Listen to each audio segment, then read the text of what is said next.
on the campaign trail for a while now, but it seems that it is getting worse. Republican vice presidential candidate Sarah Palin today accused Barack Obama of, get this is a quote, palling around with terrorists.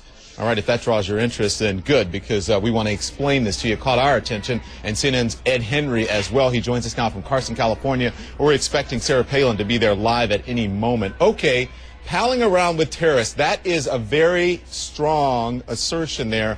Why are we hearing this, Ed?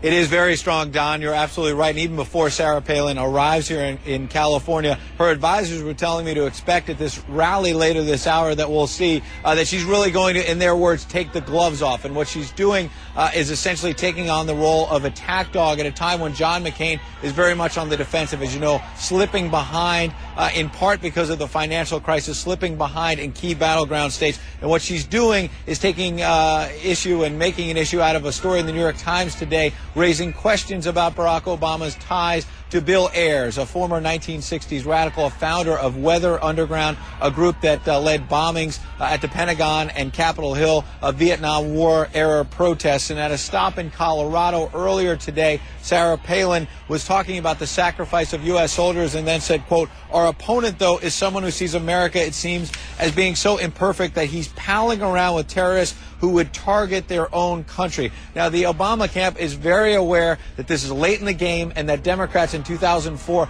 got very frustrated when at this stage of the campaign, John Kerry did not push back and fight back hard enough when he faced personal attacks from Republicans. So very quickly, the Obama camp put out a statement saying, quote, "The very newspaper story Governor Palin cited made clear that Senator Obama is not close to Bill Ayers, much less pals, and that he has strongly condemned the despicable acts Ayers committed 40 years ago when Obama was 8. Barack Obama, 8 years old at the time of these bombings that I mentioned. What is going on here behind the scenes is Obama aides are picking up also on a story in the Washington Post today where a Republican advisor is quoted anonymously as saying basically that the McCain camp wants to distract from the economy, which is not a good issue necessarily for McCain, talk about personal issues, maybe bring up all kinds of personal issues about Barack Obama in the days ahead. The Obama camp is saying, look, what's going on here is John McCain doesn't want to talk about the financial crisis. He wants to go on the attack instead. The McCain camp is firing back and insisting that these kind of personal attacks get at the character of Barack Obama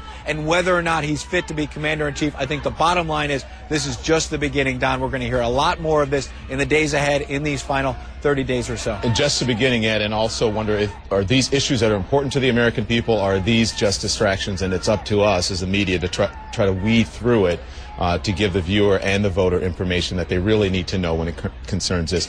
All right, Ed Henry standing by. Ed, thank you very much for your reporting.